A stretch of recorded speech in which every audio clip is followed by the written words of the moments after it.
We're turning now to one of our top stories, the NATO Summit. We're joined right now by Mark Sedra. He is a senior fellow at the Center for International Governance Innovation, and he leads the center's global and human security program. He's also an expert on Afghanistan. Mr. Sedra, appreciate you joining us. Thanks for having me. When we look at the new U.S. strategy on Afghanistan, the strategy that NATO endorsed today, the strategy focuses on Pakistan going into those tribal areas, as you know, along the border. But what does the U.S. government need to do to help the Pakistan government regain control over those areas? Isn't that the real goal?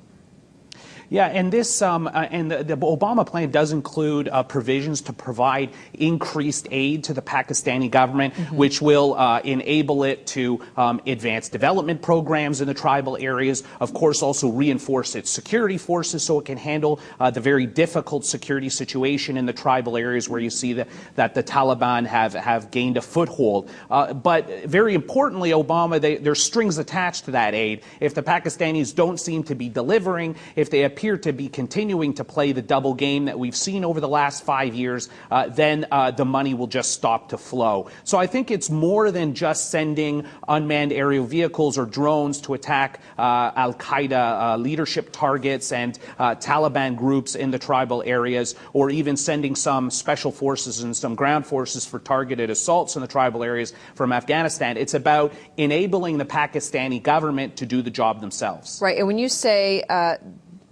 that, you know, there's some issues with what the Pakistan government has been doing right now, can you be more specific there? Yeah, certainly we've seen over the last 7 years that on one hand, the Pakistani government has publicly declared its intention to fight al-Qaeda, to join the U.S. war on terror, to also contain and marginalize the Taliban in the tribal areas. But on the other hand, you've seen that elements of its intelligence agency, the ISI, or the Inter-Services Intelligence Directorate, also seem to be providing some clandestine support to the Taliban. That the Taliban, of course, was previously a client of the Pakistani regime, and we still see that some of those links remain, and perhaps some support is being provided to the Taliban still today. So this sounds complex, and then some people would say you've got to also address these training schools that are there, these madrasas as they're called. How do you go about closing those schools that essentially train the kind of mentality that is fueling some of the extremism?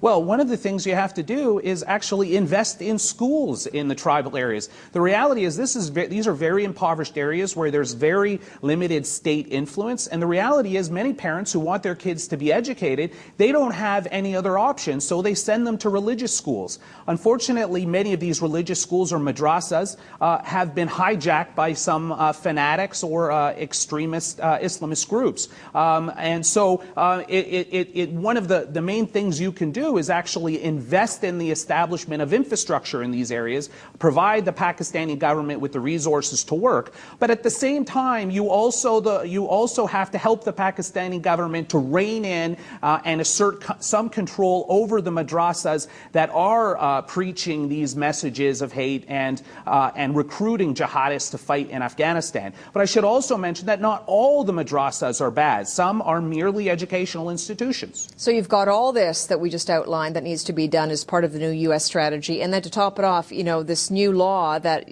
Afghan President Karzai has reportedly, you know, allowed or signed off on that permits marital rape, among other things. How seriously does that subvert you know, the kind of support that that the U.S. and in Canada were looking to get from this NATO summit? Yeah, it's very unfortunate that the timing of this, or it's very unfortunate, of course, that this law was signed altogether.